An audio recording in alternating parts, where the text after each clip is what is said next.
Hey everyone, so I wanted to do a recap video working through the study guide so that you have access to answers and stuff like that. So we did the odds in class, so I'll leave the answers up and kind of talk through it, but mostly I'm going to be looking at the other problems here. And I'm going to go a little bit quicker since this will be a video, you can rewind and stuff. Sweet, so on the first problem we've got 2x times 4x cubed. So 2 times 4 is 8, we treat numbers just as numbers as normal. But then for x times x cubed, we add those exponents together. So there's one x here, and then 3 x's here, so we get x to the 4th. On number 2, it's pretty similar. Again, treat the numbers normally. That's a negative 4 times 3, so negative 12. X cubed times x cubed, so we got 3 x's here, we got 3 x's here, so altogether we've got 6 x's. Not 9, we add the exponents. Alright, so over here we saw that anything to the 0th power is just 1, and then for something like this we raise everything to that second power. So 6 squared is 36, x cubed squared. Okay, so for a power rule we multiply those numbers together, so it'd be x to the 6th and y squared. So over here we've got 2x to the 0th y squared to the 3rd power. So right away I see something to the 0th power. That's just 1. Alright, so this is 2 times 1 times y squared to the x, or to the 3rd. So 2 cubed, 2 to the 3rd power would be 8. 2 times 2 times 2. Y squared cubed, so we see a power to a power, we multiply those together. So we get y to the 6th power. Alright, for log properties, we can work with condensing and expanding logs. So on this first one, we've got log of 8x squared minus log of 2x. So right away, I see that we have subtraction between two logs. So I should be able to put those together using my quotient rule. So I'm going to have 8x squared over 2x. Alright, so this is correct, we condensed the logs, but this needs some cleanup. 8 over 4 is, or sorry, 8 over 2 is just 4, and x squared over x we can clean up as well. So I'm just going to simplify. 8 over 2 is 4, and then x squared over x is just x. We can cancel out one of those x's. Over on the odd side, we saw we had 2 log of x. So one thing we can do is we can take a number in front of our log and put it up in the exponent. It's called a power rule. It's one of our 3 properties we talked about in that old async. Alright, number 8, we've got log base 2 of 4x squared. And again, our goal here is to expand this out. So if I see multiplication inside of a log, I can split that up into 2 logs that are being added together. Okay, the opposite of what we did here, we condensed. Okay, there's more I can do. Log base 2 of 4, that's just a number, and it's a really clean number. This says 2 to what power would give me 4? 2 to what power would give me 4? Log base 2 of 4 is just 2. Anytime we see a log with just a number like this, then we can just evaluate it. And you can totally throw that into a calculator if you wanted. For this one, I'm hoping we can just recognize what this is. But again, since logs are pretty new to us, don't feel like you can't jump over to calculator to help you think through it. Okay, and then this one, we can't do anything with log x, but we can take that exponent and pull it down. So we get 2 log x. Alright, so log properties are useful to practice. It's kind of like sharpening up our tools to get ready to do some, to build something, to do some real work here. So let's take a look at this side. So the next section of the study guide is all about solving logs and exponential equations. So for some of these, there's multiple ways to solve. So like for this first one, I've got 3 to some power equals 81. So the way we've been practicing is just to take that statement, that exponential statement, and translate it into a log statement using our boy Ben the Bunny here. So let's try that over here first, and then I'll show you another way to do it. So this would be log base 10 of 1,000 equals x squared minus 4. And again, I'm just using Ben the bunny, right? I just know that the base goes here, the exponent goes here, and then whatever that's equal to goes inside the log. Okay, so let's try to solve this. Log base 10 of 1,000 is 3. Think about why. Maybe pause and figure out why I said that. 10 to the third power is 1,000. We could check that with a calculator if we wanted. Log of 1,000 is 3. Notice you don't have to type base of 10. That's the common log. All right, so 3 is equal to x squared minus 4. Okay, so we want to get the x squared by itself. Now we're just doing sort of our regular algebra here. Let me write this a little prettier. So we add 4. We get 12 is equal to, well, we get 7 is equal to x squared. All right, I'm going to go over here real quick to finish this off. I ran out of space. So we said 7 is equal to x squared. So to get this x by itself, we want to get rid of the square. So we're going to take a root both sides. Get x is the square root of 7. Could be positive, could be negative. It's hard to tell. Anytime we take a square root, we have 2 answers. So the square root of 7 is our answer. If you wanted to, you could throw that into a calculator and see that it's about 2.6.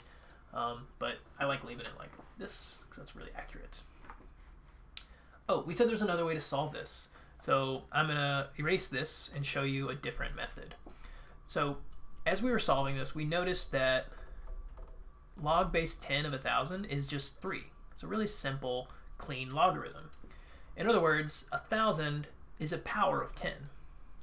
So what that's going to let me do, and it's what I did over here in red, is I rewrote this problem so that I could take a little shortcut. 1,000 is the same thing as 10 to the third power. So when I have the same base on both sides, I can just set the exponents equal. We end up in the same place and can solve from there. We'll get the same answer. X squared is 7, so x is the root of 7. Could be positive, could be negative. All right, just another way to think through the problem. Number 12 here. So this time we are starting with a logarithm and then translating to an exponent to solve. So you can see here I rolled the log. I got 2 to the 4th power is this, 2x plus 4. 2 to the 4th power, 2, 4, 8, 16. 16 is equal to 2x plus 4, and then we can solve from there. So let's try this one. I've got natural log of x over 2 is equal to 3. So first we want to translate. This looks a little bit different because we're dealing with a natural log instead of a regular log. We can still use Ben the log bunny. So you have to remember the base of the natural log is e. Switch back to blue here. Is e. So this means e to the third power is equal to x over 2. So remember that e is just a number. E is not a variable like x. E is a number like pi, right? It has some value. Most calculators have an e button. It's about 2.7. So e cubed is also a number. It's that number cubed. So at this point, you can either just turn it into a decimal, but I like to wait till the end for that. So let's finish this off. E cubed is equal to x divided by 2. So I want to get rid of that divided by 2. So I'm going to perform the opposite, which is to multiply by 2. So I get x equals 2e cubed. Now let's throw that in the calculator. 2e to the third power. About 40. So we can leave our answer like this. That's a good answer. It's the most accurate answer we'll ever have. Or if we need a decimal approximation, if we're building something or doing something for realsies, it might be nice to have that number. So 1.71.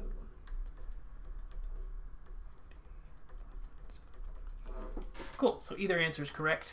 We can leave it as 2e cubed or turn it into a decimal. All right, let's take a look at this challenge problem. So the one we did in class, this challenge, it got hard because we had two logs added together, and when we condensed it, we ended up with a quadratic. Look, we got x times x plus 3, so we got an x squared. And then when we translate, suddenly now we have to start a new problem. We have to solve a quadratic equation. We also found that one of our answers was extraneous. So when we solved this quadratic, it said one of the answers would be -5, but it actually doesn't work. If you try to plug that back into the log, your calculator is going to get mad at you. You can't take the log of a negative number. There is no power of 10 that would ever give you -5. It's a non-real answer, which by default calculators can't really deal with. We'll talk next week about a way to deal with it, but for now, it's a no-go. All right, let's take a look at your challenge problem, which is a little bit different. So I've got log of x minus log of 4 is equal to 2 log of 3. So one way to solve this problem would be to use some of these log properties to rewrite it. Another way to solve it would be to just take this, turn it into a decimal. That's just some number. This is also just some number, right? There's no x's involved in these logs, so we should be able to just throw those in a calculator and treat it as exponents. But I want to do it with log properties. I want to try to do this by hand. So 2 logs are being subtracted here. So I should be able to write this as a single log with the first argument divided by the second argument. All right, over here, we've got log base 3 of 3 squared. Again, I'm using that power rule to take this 2 in front of the log, put it up here as an exponent. All right, so now look at what we have. We have log base 3 of something equals log base 3 of something. Again, we have 2 sort of avenues we could go here. One way to solve this problem would be to say, okay, if I'm taking the same log of both sides, then the 2 arguments should be equal to each other. So we could just get rid of the log and say x over 4 is equal to 3 squared is equal to 9. Another way to do it would be to evaluate this log over here, because it's just 2. If we know what we're doing, log base 3 of 9 is 2. So we could just turn this into a number and then translate it, but we'll get the same thing either way. Okay, so we're saying x over 4 is equal to 9, right? 3 squared is 9. So x, if we get rid of that, divide by 4, x is 36. Sweet. As you're working through these problems, it's going to be really useful, especially come quiz time, to check your answers. There's no reason you should get these wrong, or at least you should know when you're wrong, because you can take those answers and plug them in. Log base 3, log base 3 of 36 minus log base 3 of 4 should give me 2. Okay, let me make sure the right side is the same thing as that. I can already tell it is, but just to be sure, also 2. So 2 equals 2. This all checks out. Cool beans. You can also throw the whole thing into Desmos. If you're really careful about the way you throw it in there, Desmos will solve for x for you. That's useful. All right, let's take a look at the word problems to finish off here. So you're going to see some word problems on the quiz, kind of like this. So the one we did in class is talking about the value of a house. So they give you the equation. We've got $240,000, the initial value of a home. And then we've got times 1.05 to the t power. So what this tells me is that the house is increasing in value by 5% every year. So we look at this base value, the thing that's attached to the exponent. If it's a number bigger than 1, that tells us we're dealing with exponential growth. If it's a number less than 1, then we have exponential decay. Cool. So I know this is growth because this number is bigger than 1, and we can even tell that it's growing by 5% per year because this is 105%. Okay, so the next question said, what would the value be after 5 years? So t represents years, so we just plug in 5 for t and throw it into a calculator. We get $306,000 and some change. Then part C is a little bit harder. It says, how many years would it take to reach a certain value, $500,000? So this time we are plugging in a value and then trying to solve for t. So to do this by hand, we need to make use of a logarithm. So look what I did here. Before I translated this into a log, I made sure to get rid of this 240,000. Right? If we think about our translation skills, right? Bend the money. We can't deal with a number right here. It makes the whole thing very complicated. So what we want to do when you have a number multiplied by the exponent part, you want to get it out of the way. So because it's times 240,000, we divide by 240,000 since that's the opposite operation. So 500,000 divided by 240,000 gave me 2.08. Then I translated that into a log and solved for t. Okay, weird log, but you can still throw it into a calculator. So it's going to take about 15 years. Let's look at this last problem. Whoops. It says a lab is running an experiment on a potentially beneficial bacteria, and there's 300 cells at the beginning of the experiment. So we're starting out with 300 bacteria cells, and we watch them for a couple hours, and we see that they're growing. And they're growing at a rate of 10% per hour. So this is our sort of default growth function.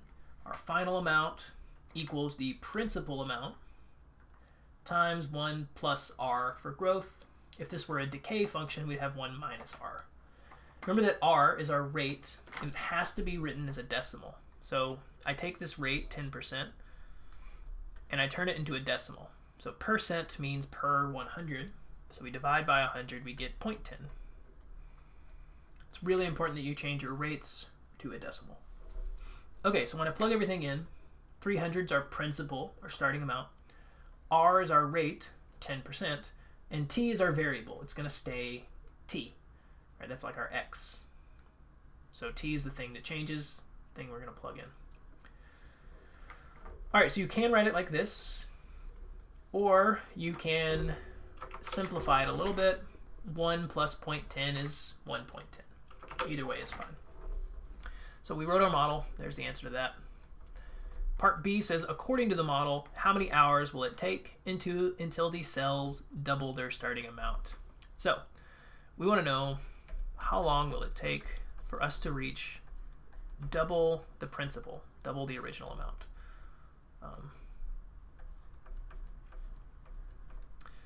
Okay, so double the principal amount would be 600. Well, if we really want to be fancy, we can write it as 2 times 300, but that's just 600. So 600 equals 300 times 1.1 to the t power. Okay, again, before we try to translate this into a log, we want to get this out of the way. So we don't want to times 300. We'll divide by that to move it. So we get 2 equals 1.1 to the t. Translate that to a log. Log base 1.1 of 2 equals t. Throw that into a calculator and see how many hours it took. Desmos is a really good option for throwing this into a calculator. We've talked about how to use it. Sweet.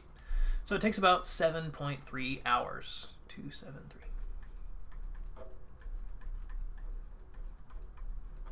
So there's our answer. And a word problem deserves a word answer. So we're going to say it takes a little more than 7 hours for the bacteria to double. Bacteria cells to double. Sweet. So for word problems, try to put your answer into a sentence, but show me the math as well. All right, hopefully that helps. If you get stuck or you feel like you still don't understand one of these concepts, reach out to me, send me an email or whatever. Hopefully this study guide helps us get ready for our quiz next week. I'll try to keep the quiz pretty fair and pretty similar to the study guide. And this might help you with some of the old assignments as well. Thanks, guys.